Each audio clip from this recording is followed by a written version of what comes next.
اس مرض کو لڑکوں کے لیے قابو کرنے کا جو عمل ہے، یہ جو طریقہ ہے، وہ میں آپ کو بتاتا ہوں کہ جو کام میں اپنی بہنوں کے ساتھ پسند نہیں کر سکتا کسی مرد کا، وہ کام میں کسی کی بہن کے ساتھ کیوں کروں؟ ہم کوئی ایسا غلط قدم اٹھائیں گی تو ہمارے بھائی کو جو طعنہ ملے گا، ہمارے باپ کو جو رسوائی ہوگی، کیا وہ میں برداشت کروں گی؟ ہر چوتھے گھر میں ایک لڑکی، ہر چوتھے گھر میں ایک لڑکا کسی نہ کسی چیز میں انوالو ہے۔ گھر میں بات کریں گے، لڑکی کو پتہ تھا کہ میں اس سے محمد علی سے شادی کرنے چاہتا ہوں تو وہ مجھے قتل کر دیں گے یا اسے قتل کر دیں گے۔ پیار کرتے ہیں، لیکن اس کا یہ مطلب نہیں کہ وہ کوئی عاشق ہوتے ہیں اور ان کے پیچھے کوئی سے شادی کے لیے مرے پڑتے ہوتے ہیں، نہیں، وہ ان کو لائک کرتے ہیں۔ یہ اس کا فون کیوں آیا تھا، اس کا روز فون کیوں آتا ہے، اس کا میسج کیوں آتا ہے، پھر فون لے لیں گے، چیک کریں گے۔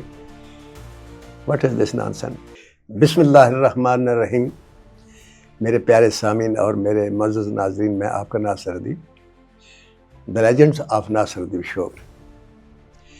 میرے پیارے سامعین، آج میں آپ کو اس موضوع پر بات کرنے لگوں آپ کے ساتھ جو موضوع دنیا کا سب سے پرانا موضوع ہے اور دنیا کے ہر مرد، ہر عورت کا پسندیدہ موضوع بھی ہے، لیکن ہر بوڑھے باپ کا اور ہر بوڑھی ماں کا ناپسندیدہ موضوع بھی ہے۔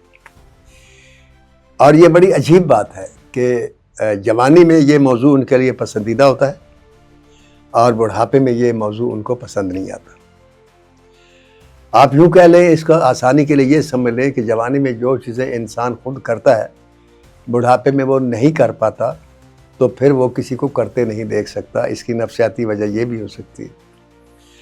اور بہرحال یہ ایک ایسے مرض کی میں آپ کو وہ داستان سنانے لگا ہوں جس مرض میں دنیا کا ہر بچہ جو ماں کے پیٹ سے پیدا ہوتا ہے وہ مبتلا ہوتا ہے۔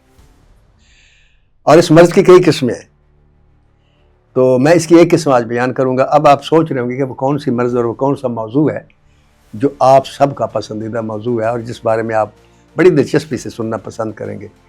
جی ہاں، وہ موضوع ہے پیار کا، محبت کا، عشق کا۔ اب آپ کو سمجھ آ گئی ہوگی کہ یہ وہ موضوع ہے، یہ وہ عمل ہے، یہ وہ جذبہ ہے، یہ وہ کیفیت ہے، یہ وہ جذبات ہیں، یا یہ وہ مرض ہے جو نوجوانی میں ہر مرد، ہر عورت، یعنی ہر لڑکے اور ہر لڑکی میں یہ جنم لیتی ہے۔ لیکن ایسا بھی ہے کہ انسان جس ماحول میں پرورش پاتا ہے اس ماحول کا اس پر اثر ہوتا ہے۔ کچھ لڑکیاں ایسی ہوتی ہیں یا کچھ لڑکے بھی ایسے ہوتے ہیں جو ایسے ماحول میں پرورش پاتے ہیں کہ ان کا یہ جذبہ یا یہ مرض جو ہے دل میں دل بڑھتی تو رہتی ہے۔ ان کی خواہش تو یہی ہوتی ہے کہ یہ مرض اپنے عروج پر چلی جائے، لیکن وہ کچھ کر نہیں پاتے، اظہار نہیں کر پاتے، ایسا بھی ہوتا ہے۔ لیکن میں نے یہ بھی دیکھا ہے کہ جہاں بہت زیادہ پابندیاں ہوتی ہیں، وہاں بہت زیادہ بغاوت بھی بعض دفعہ ہو جاتی ہے۔ بڑے بڑے پردہ پوش خاندانوں میں بچیاں جو ہیں اس محبت اور مرض عشق میں مبتلا ہو کر گھروں سے بھاگیں اور رسوا بھی ہوئیں۔ اسی طرح لڑکے بھی رسوا ہوئے، بدنام ہوئے، کیونکہ بیسیکلی یہ جو عمل ہے، یہ جو مرض ہے، یہ مرد کو جب ہوتا ہے تو اس کو لڑکی کی ضرورت پڑتی ہے، اور لڑکے کو جب لڑکی کو ہوتا ہے تو اس کو مرد کی ضرورت پڑتی ہے۔ اللہ تعالیٰ نے دونوں کے لیے ایک اٹریکشن رکھی ہے، لیکن اللہ تعالیٰ نے جینے کے کچھ آداب بھی بتائے ہیں کہ یہ جو مرض ہے اس کو قابو کیسے کرنا۔ اس مرض کو لڑکوں کے لیے قابو کرنے کا جو عمل ہے، یہ جو طریقہ ہے، وہ میں آپ کو بتاتا ہوں۔ وہ یہ ہے کہ اللہ تعالیٰ نے ایک دفعہ حضرت جبریل علیہ السلام کے ذریعے حضرت رسول محمد صلی اللہ علیہ وسلم کو ایک میسج بھیجا کہ حضرت جعفر طیار میں 4 خوبیاں ایسی ہیں جو مجھے بہت پسند ہیں۔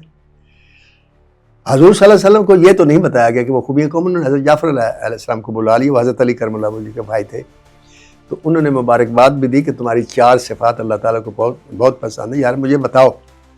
تو انہوں نے بتانا شروع کیا، کہتا ہے سرکار آپ نے پوچھ لیا، اب تو اللہ نے اگر آپ کو میسج بھیجا، بتاتا ہوں کہ میں شروع سے میرا یہ ایمان تھا کہ یہ ہم اپنے ہاتھوں کے بنائے جو بت ہے، یہ ہمیں نہ پیدا کر سکتے ہیں، نہ مار سکتے ہیں، نہ ہماری کوئی خواہش پوری کر سکتے، لہٰذا ان کی پوجا غلط ہے، لہٰذا میں نے بت پرستی نہیں کی۔ دوسرا انہوں نے جو بات بتائی وہ یہ بتائی کہ جوانی میں جب میرے ضرورت محسوس ہوئی کہ عورت کی، تو میں نے کبھی کوئی غلط جب کام کرنے لگا تو میرے گھر میں بہنیں تھیں، تو مجھے اپنی بہنیں دیکھ کر غیرت آ گئی کہ جو کام میں اپنی بہنوں کے ساتھ پسند نہیں کر سکتا کسی مرد کا، وہ کام میں کسی کی بہن کے ساتھ کیوں کروں۔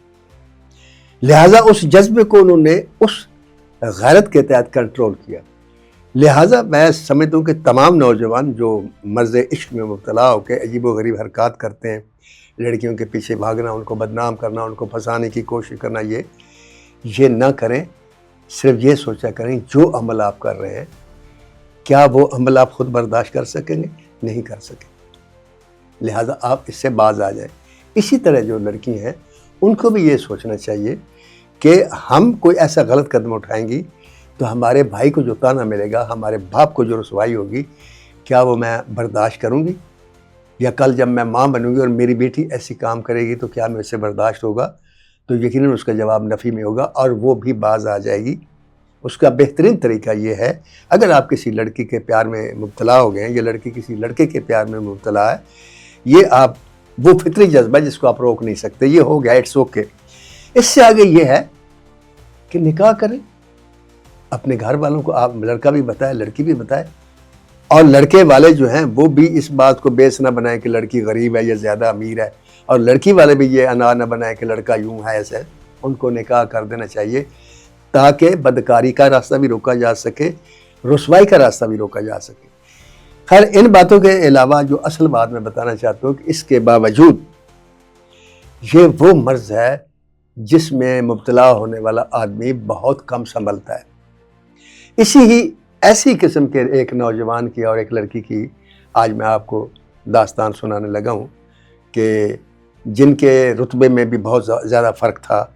ایک لڑکی جو تھی وہ بڑے گھر کی بیٹی تھی اور لڑکا جو تھا وہ انتہائی معمولی گھر کا بچہ تھا۔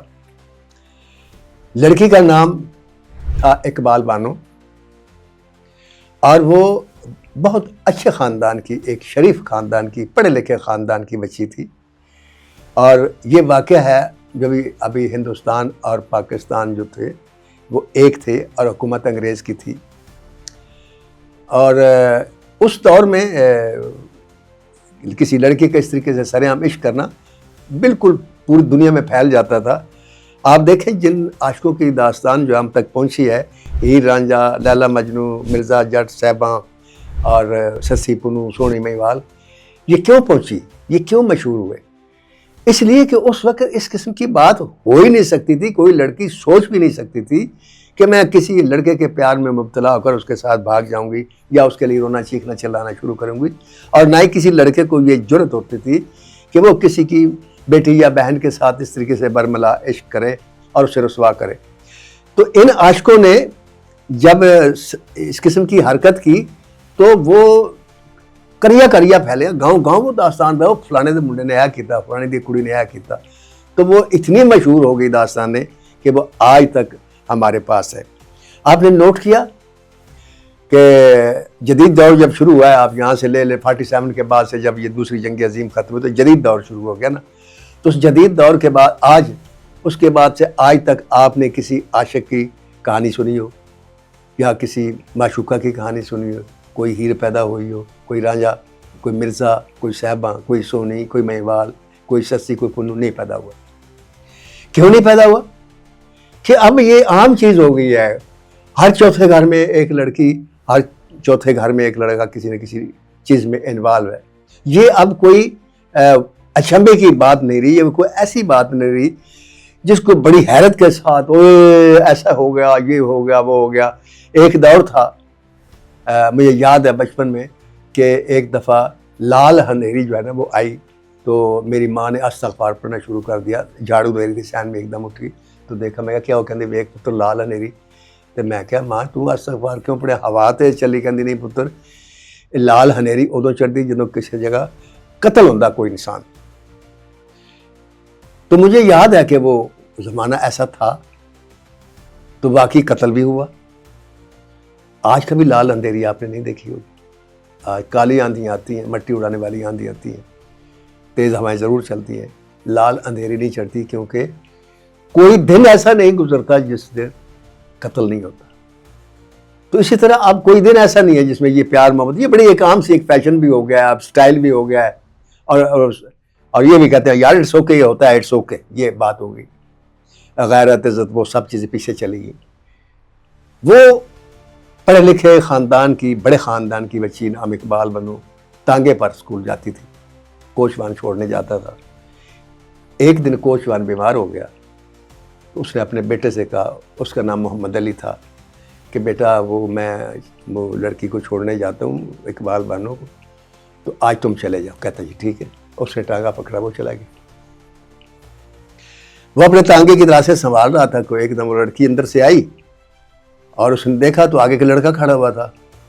تو اس نے کہا کہ وہ اس کے باپ کا نام لیا، مجھے نہیں پتا اس کے باپ کا نام تھا کہ وہ کہاں ہے. تو اس نے ٹرن لیا اس لڑکے نے، تو وہ لڑکی تو وہیں حیرت زدہ رہ گئی، پہلی ہی نظر میں گھائل ہوگی ایک کوچوان کے بیٹے کے ساتھ، اور کوچوان کا بیٹے بھی پہلی نظر میں گھائل ہو گیا. اب وہ دونوں میں زمین آسمان کا فرق تھا. کہاں کوچوان کا ایک ٹانگا چلانے والے کا بچہ، اور کہاں ایک بڑے خاندان کی، پڑھے لکھے خاندان کی، باعزت خاندان کی بیٹی. وہ بیمار رہا، اس بیماری میں ان کی یہ بیماری تھی پیار کی، یہ عروج پکڑ گئی. اور دونوں کو پتہ تھا کہ اگر گھر میں بات کریں گے، لڑکی کو پتہ تھا کہ میں اس سے محمد علی سے شادی کرنا چاہتا ہوں تو وہ مجھے قتل کر دیں گے یا اسے قتل کر دیں گے. لڑکے کو بھی پتہ تھا، کیونکہ ڈفرنس اتنا تھا. دونوں نے فیصلہ کیا کہ کورٹ میرج کر لیتے ہیں. دونوں بھاگ گئے، انہوں نے کورٹ میرج کر لی، شادی ہوئی. وہ اتنا شریف گھرانہ تھا کہ انہوں نے اس مسئلے کو ایسے سمجھا جیسے ہمارے گھر میں لڑکی پیدا ہی نہیں ہوئی تھی. نہ انہوں نے اس کی تلاش کی، نہ اس کا پیچھا کیا. انہوں نے سمجھا ہمارے گھر میں وہ تھی ہی نہیں. وہ لڑکی جو تھی اس کو، وہ جو محمد تھا، وہ گاتا بہت اچھا تھا، تو ٹانگے میں چھوڑتے ہوئے اسے گانے بھی سناتا تھا. تو گانے کا شوق اس کو بھی ہو گیا. تو اس نے پھر گانا شروع کیا. پھر گاتے گاتے لاہور آ گئے. لاہور میں آ کر ان کو چانس ملا اور انہوں نے سب سے پہلے ایک تھیٹر کو جوائن کیا، وہاں گانا گایا. جب وہاں گانا گایا تو وہاں اس لڑکی نے بھی گانا گایا. لڑکی بالو کے نام سے مشہور ہو گئی، محمد علی مائیا کے نام سے مشہور ہو گیا. دونوں کا عشق اور پیار محبت آخری دم تک رہا. زندگی کے آخری ایام میں محمد علی جو تھا وہ شراب کے نشے میں دھت ہو کر پڑا رہتا تھا اور کام نہیں کرتا تھا. لیکن وہ ایک مشرقی بیوی تھی، ایک اچھے گھر کی بیوی تھی، عزت دار گھر کی بیوی تھی. اسے پتہ تھا یہ میرا شوہر ہے. تو اس نے خود محنت مزدوری کر کے اس کی ضروریات پوری کرتی رہی، اس کو شراب بھی پلاتی رہی، کیونکہ وہ شراب کے بغیر نہیں جی سکتا تھا. خیر، اس جوڑے کے گھر میں ایک بچی پیدا ہوئی. اس کا نام رکھا انہوں نے مختار بیگم. وہ بچی جوان ہوئی، بڑی خوبصورت بچی تھی. جوان ہوئی تو ایک چھوٹے سے ریڈیو پروگرام میں گئی اور وہاں اس نے کوئی گانا سا گایا، کیونکہ ماں گاتی تھی، اس کو پتہ تھا. ماں ایکٹنگ بھی کرتی تھی، یہ بھی اس کو پتہ تھا. تو یہ دونوں چیزیں اس کے اندر تھیں. تو اس کی نظر پڑ گئی ایک ڈائریکٹر پر، مسعود پرویز سے.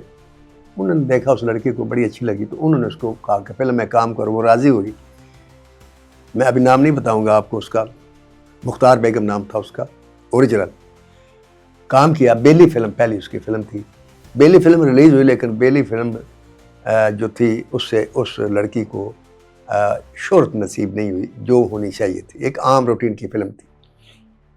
انور اکمال پاشا ہماری فلم انڈسٹری کے وہ لوگ ہیں، وہ ڈائریکٹر ہے جس نے بے پناہ آرٹسٹ دیے ہیں، بے پناہ ڈائریکٹر دیے. ان کے بے شمار اسسٹنٹ، بڑے بڑے نامور ڈائریکٹر ہوئے، جن میں خلیل قیصر جیسا ڈائریکٹر بھی ہے، جس میں الطاف حسین جیسا ڈائریکٹر بھی ہے، اور جن کے آگے اسسٹنٹ کرتے جائیں چلتے چلتے تو آج تک بھی اس نسل کے ڈائریکٹر چل رہے ہیں. ان کی نظر پڑی بیلی میں. جب اس لڑکی کو دیکھا تو انہوں نے اپنی فلم میں کاسٹ کر لیا. اس فلم کا نام تھا میرے محترم دو آنسو، اور وہ فلم لگی تو وہ ہوئی بلاک بسٹر ہٹ، سپر ہٹ ہوئی. تو اس سے وہ ہیروئن ابھر کر پاکستان فلم انڈسٹری کی صف اول کی اداکارہ اور the most beautiful lady of Pakistan film industry کا خطاب پا کر وہ لڑکی منظر عام پر آ گئی. اس کا نام تھا سبیہ خانم. آپ بھی حیران ہوئے ہوں گے معزز ناظرین، میرے پیارے سامعین، میں بھی حیران تھا. بہرحال اس سبیہ خانم نے پھر یکے بعد دیگر فلموں میں کام کرنا شروع کیا. اس میں سرفروش بھی تھی، اس میں قاتل بھی تھی، اس میں اور بھی بڑی فلمیں تھیں. کنیز تھی، حسرت تھی، مکھڑا تھی، پتہ کیا کیا فلم تھی. لیکن ایک فلم کا ذکر کرنا بہت ضروری ہے. وہ فلم تھی دلہ بھٹی. دلہ بھٹی وہ بلاک بسٹر فلم تھی جو آغا یہ گل نے بنائی تھی. ایک عام پروڈیوسر تھے، لیکن اس کی اتنی آمدن ہوئی، اتنی چلی وہ فلم کہ انہوں نے وہیں ملتان روڈ پر زمین بھی خریدی اور وہاں اسٹوڈیو تعمیر کیا اور ایشیا کا سب سے خوبصورت اسٹوڈیو بنایا. اس اسٹوڈیو کا نام ہے ایورنو اسٹوڈیو اور وہ اونلی اسٹوڈیو ہے جو اس وقت بھی ورکنگ میں ہے. دلہ بھٹی کی یہ کمائی تھی. اس کا بڑا مشہور گانا تھا, آپ نے اکثر سنا ہوگا, واسطہ ہی رابطہ تو جامع کبوترا. اور یہ میری زندگی کی پہلی فلم تھی جو میں نے سکرین پر دیکھی, دلہ بھٹی. اینی ہاؤ صبیہ خانم کا پھر سفر چلتا رہا اور دو آنسو میں ان کا سنتوش کمار کے ساتھ پیئر تھا اور یہ پیئر ہٹ ہوا. اور اس دور میں جو فلم انڈسٹری کا ماحول تھا وہ عام دنیا سے بالکل الگ تھا. عام دنیا کے لوگ اسٹوڈیو کے اندر نہیں جا سکتے تھے. اگر جاتے تھے تو بڑی سفارشیں لڑا کر یا پیسے دے کر گیٹ کیپر کو وہ جاتے تھے اور باہر دیکھتے تھے. وہ بھی اندر جا کر سڑکوں پر پھرتے, سیٹ کے اوپر جانے کی کسی کو اجازت نہیں تھی.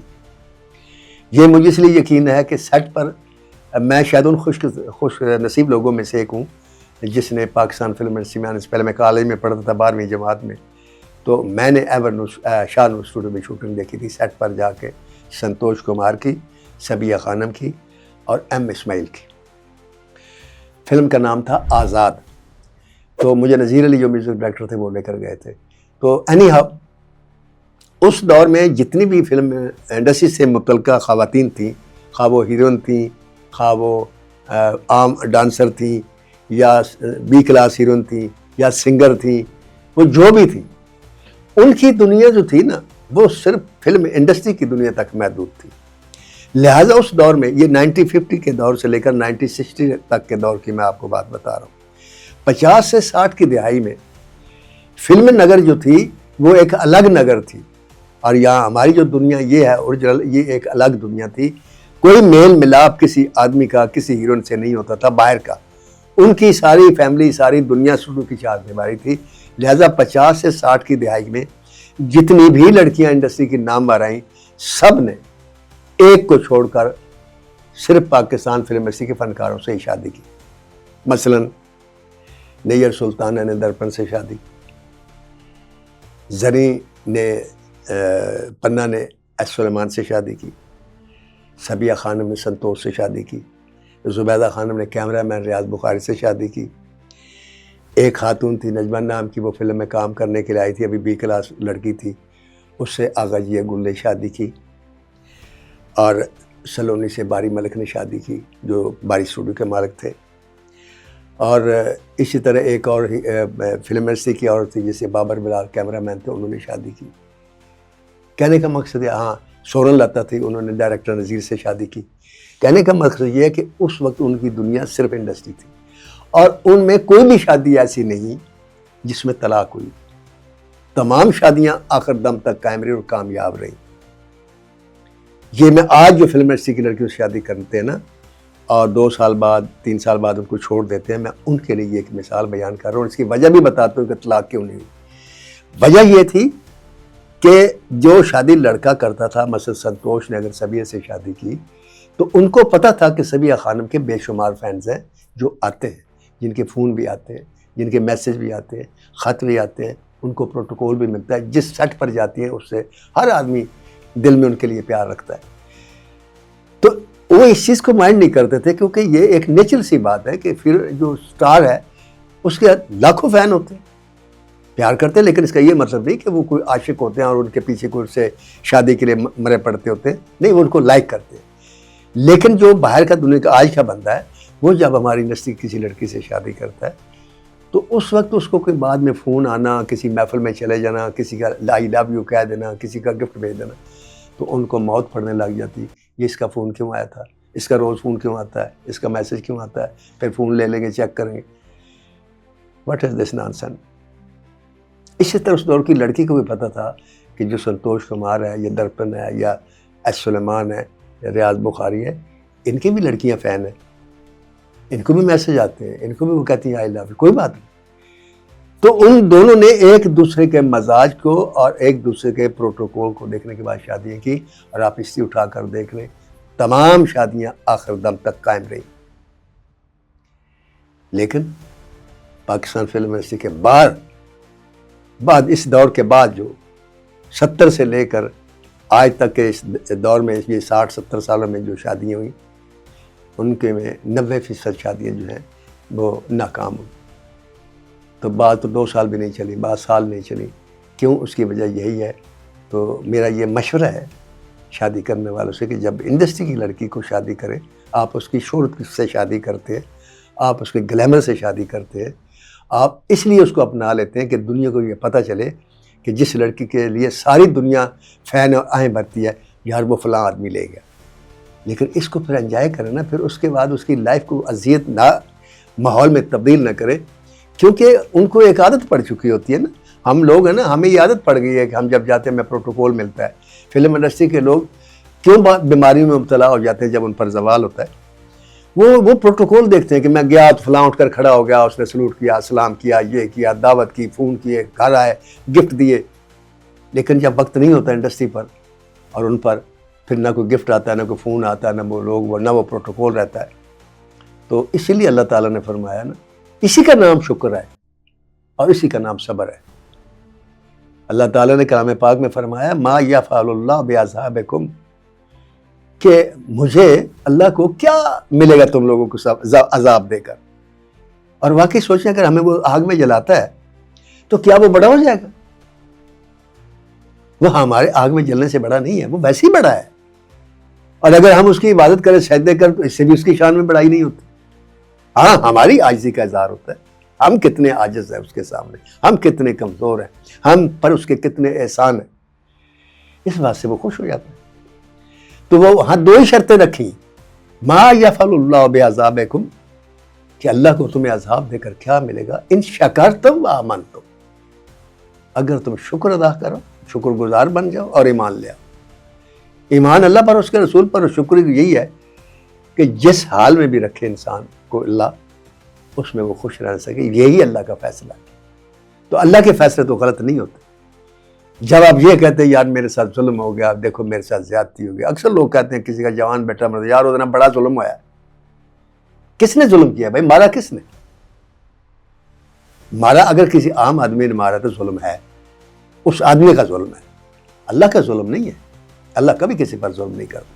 اگر اللہ نے جوانی میں اسے مارا ہے، اس میں اس کی حکمت ہے، کوئی بہتری ہے اس آدمی کی جس کے بیٹے کو لے کر وہ چلا گیا. لہذا صبر کریں اور شکر کریں. تو صبر اور شکر یہ 2 چیزیں ہیں، اور ایمان آپ اس پہ عمل کریں تو اللہ تعالیٰ کہتا ہے مجھے عذاب دے کر کیا ملے گا. تو یہ تھا عشق اور محبت کا انجام، کہ وہ آخر دم تک سبیہ خانم جو تھی، دیکھیں وہ حالانکہ شادی شدہ تھے سنتوش کمار، ان کی بیوی سبیہ خانم سے زیادہ خوبصورت تھی، اس کا نام جمیلہ تھا. اس نے میں ایکسیپٹ کیا کہ یہ ٹھیک ہے، ہو جاتا ہے اور کوئی بات نہیں، میرے حقوق میرے ہیں، اس کے حقوق اس کے ہیں. اور انہوں نے دونوں کو ایک گھر میں رکھا، دونوں کو خوش رکھا، آخری دم تک ساتھ رہیں. اور اللہ تعالیٰ ان کو کروٹ جنت نصیب کرے. تو میں نے آپ کو یہ داستان صرف اس لیے سنائی ہے کہ آج کل یہ مرض جو ہے ایک وبائی مرض کی شکل اختیار کر گئے. وہ وبائی مرض یہ ہوتی ہے جو ایک سے دوسرے کو لگتی ہے، دوسرے سے تیسرے کو لگتی ہے، حتیٰ کہ پورے گاؤں کو لگ جاتی ہے. ہوتا ہی ہے کہ کالج میں اگر ایک لڑکا اور اس نے ایک لڑکی پھنسا لی ہے عشق کے نام پر، تو باقی جو لڑکے ہیں وہ سوچیں گے یار میری کوئی گرل فرینڈ نہیں ہے، وہ بھی چل پڑے گا، دوسرا بھی چل پڑے گا. اسی طرح لڑکیوں میں ریس شروع ہو جاتی ہے، اس لڑکی کے 4 بوائے فرینڈ ہے، میرا 1 ہے. یہ تو کوئی بات نہیں. یہ بے روی ہے، یہ بے حیائی ہے، یہ فحاشی ہے، یہ بدکاری ہے. خدا کے لیے اس سے باز آ جائیں. محبت کی اور بھی تو قسمیں ہیں نا. آپ کسی کو ایز اے انسان بھی تو محبت کر کے دیکھیں، کسی غریب سے محبت کر کے دیکھیں، کسی بے بس سے محبت کر کے دیکھیں، کسی کا جھکا ہوا سر دیکھ کر اس سے محبت کرنا سیکھیں. اس سے محبت ہوگی، آپ اس کا جھکا ہوا سر اٹھا دیں گے. اور وہ میرا مکالمہ ہے کہ کسی انسان کا اگر کسی قرض کی وجہ سے، کسی اور وجہ سے جھکا ہوا ہے سر آپ کے سامنے، آپ اس کا قرض ادا کر کے اس کے سر کو اٹھا دیں. اسے کہتے ہیں کلام پاک میں گردنیں آزاد کروانا. تو میرا ایمان ہے، میں نے جملہ لکھا تھا کہ 1,00,000 سجدوں سے زیادہ ثواب ہے ایک جھکے ہوئے سر کو اٹھانے سے. اسی طرح اگر کوئی غریب ہے اس سے محبت کریں، اس کو کپڑے دیں، اس کو کھانا کھلائیں، اس کو پیسے دیں، اللہ خوش ہوگا. یہ محبت نہیں؟ اپنی ماں سے محبت کریں. اپنے باپ سے محبت کریں، دونوں سے محبت کریں گے تو ادب بھی ان کا کریں گے، ادب کریں گے تو عزت بھی کریں گے، عزت کریں گے تو احساس بھی کریں گے، احساس بھی کریں گے تو ان کے لیے بہت کچھ کریں گے، اور یہی وہ آپ کا عمل ہے جو آپ کو جنت میں لے جائے گا۔ اپنے بھائی سے محبت کریں، اپنی بہن سے محبت کریں، ان کا خیال رکھیں، اپنے رشتہ داروں سے محبت کریں، اللہ تعالیٰ کی مخلوق سے محبت کریں۔ یاد رکھیں یہ روزے، حج، زکوٰۃ، نماز، یہ عبادتیں ہیں آپ کے فائدے کے لیے۔ اللہ یہ چاہتا ہے کہ میری مخلوق کے فائدے کے لیے کیا کیے۔